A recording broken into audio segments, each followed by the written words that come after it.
శ్రీ గురుభ్యో నమః.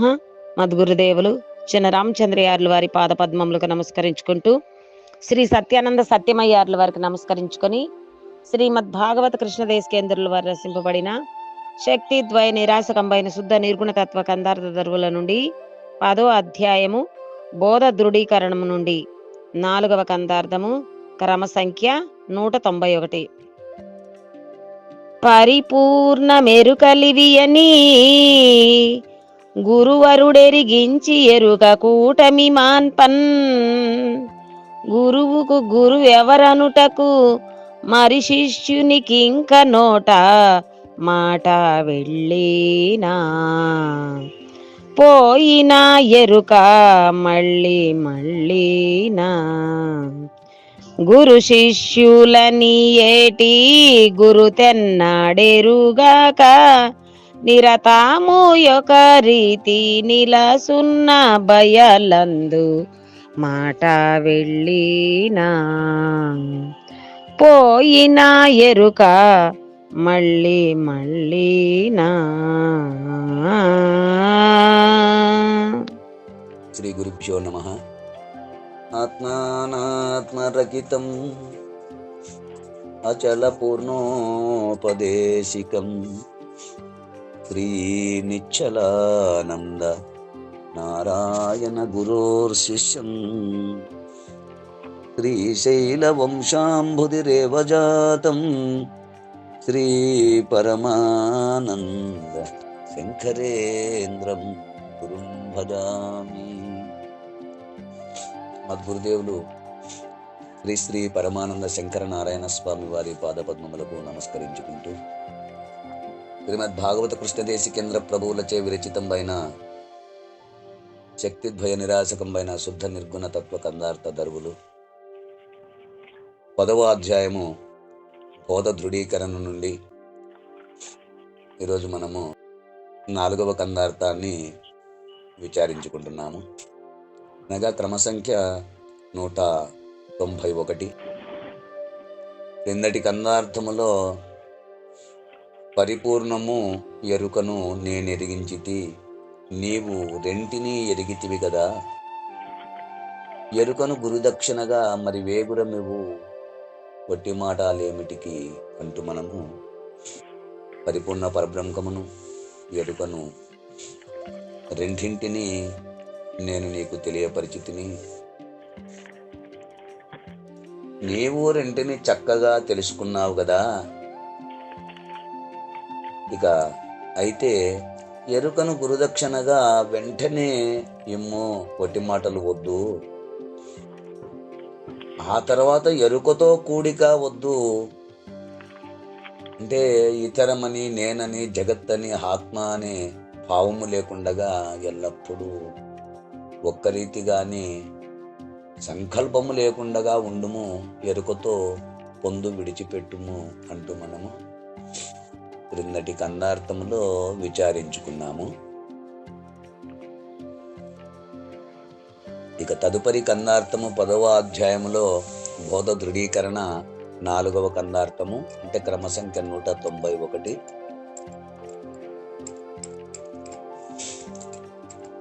పరిపూర్ణము ఎరుక లివియని గురువరుడెరిగించి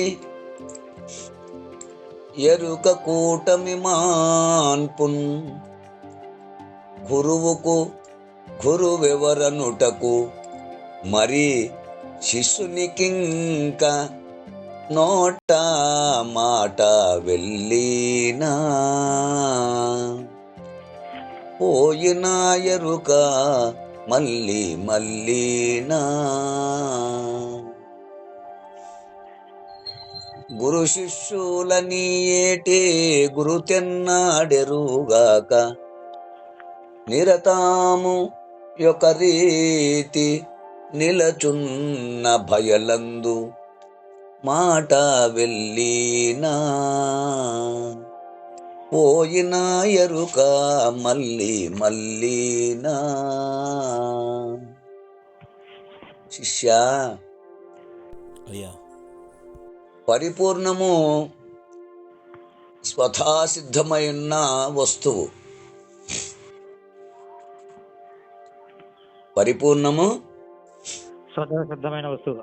స్వతఃసిద్ధమైన వస్తువు. మరి ఎరుకయో అది తోచిన వస్తువు. ఎరుక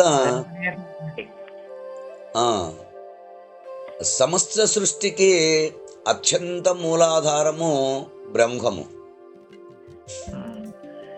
ఎరుకనగా సమస్త సృష్టికి అత్యంత మూలాధారము బ్రహ్మము. ఇవి అని ఎరిగించి వస్తునిశ్చయపూర్వకముగా స్థాన స్వరూప స్వభావములతో గుర్తింపజేసి గురువరుడు అంటే సాంప్రదాయబద్ధమైన ఆరూఢత చెందిన పరిపూర్ణ గురువు. అవును.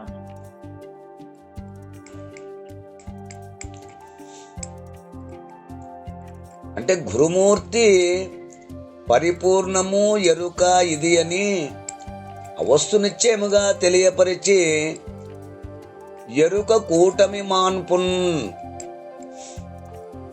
గుర్తెరిగే ఎరుక యొక్క సంబంధము నుండి శిశుని ఎరుకతో సహవాసము విడిపించగా ఆ గురువునకు అంటే అట్టి గురుమూర్తికి గురువెవరనుటకు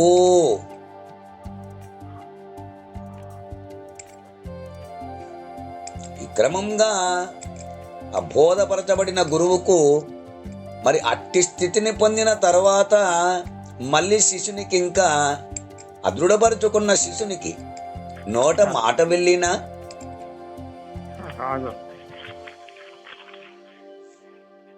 మాట్లాడుటకు భావము సరిపోదు. పోయిన ఎరుక మళ్ళీనా ఇక గురువాక్యము చేత విడవబడిన అమూలము లేని గుర్తెరిగే శరీరము ఎరుక వీడిన తర్వాత తిరిగి మళ్ళీ ఆక్రమించదు. అంటే గురువునకు గాని శిశునకు గాని ఏ విధమైన మాట అయినా వచ్చునా అంటే రాదు.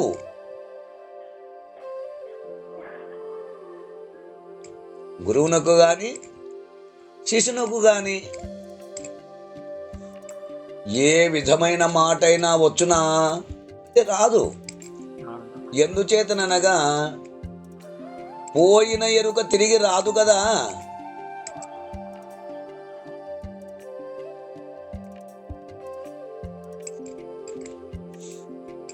గురు శిష్యులని ఏటి గురుతెన్నడెరుగక అప్రబోధించు గురువు దృఢపరుచుకున్న శిష్యుడు అని గుర్తు లేకుండా నిరతాము సర్వకాల సర్వావస్థల యందు ఒక్క రీతి అంటే ఎట్టి మార్పులకు లోను కాకుండా నిలచున్నా అంటే కదులున్నటువంటి భయలందు అస్వతఃసిద్ధమైన పరిపూర్ణమునందు అంటే ఎరుకను విడిచిన శిశునికి ఇక గురువు శిష్యుడు అనే భావము రాదు.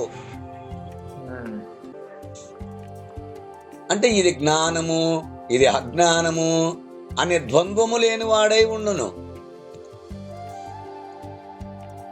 ఇక అట్టివానికి గురువు ఎవరు అనే ప్రశ్న సందేహము అనుమానము ఆశ్చర్యజనకములైన సంకల్పములు కలగవు.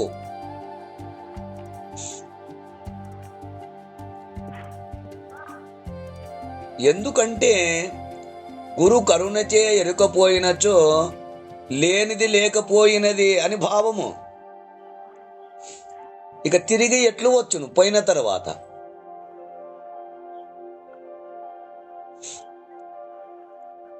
ఎరుక భ్రమరూపము. ఆ భ్రమ తొలగినచో తిరిగి భ్రమ రాదు కదా. ఇది ఒకే రీతిగా ఉన్న పరిపూర్ణ పరబ్రహ్మమందు ఇది ఎండమావుల నీరు అని తెలిసిన తరువాత తిరిగి ఎండమావుల నీటి భ్రమ కలుగదు కదా.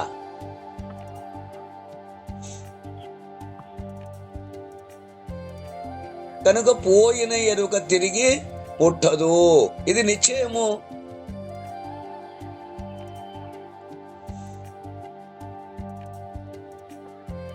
కనుకనే ఈ మరుగు అంటే గురువుని శిక్షణ లేక గురు ఎట్లు కుదురురా, అజునికైన వాని అబ్బకైనా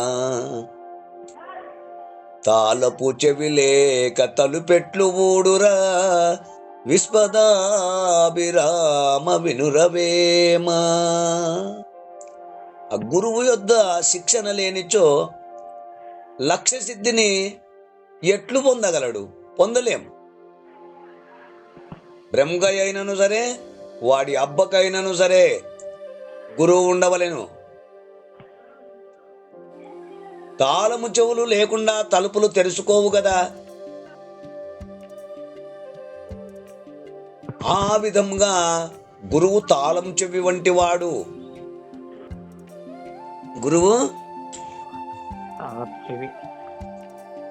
తాళం చెవి లాంటి వాడు. అందుకే వేమన గారు ఆ పద్యము ద్వారా మనకు తెలియచేస్తున్నారు. ఈ పద్యభావాన్ని మీరు కూడా అందుకుంటారని కోరుకుంటూ,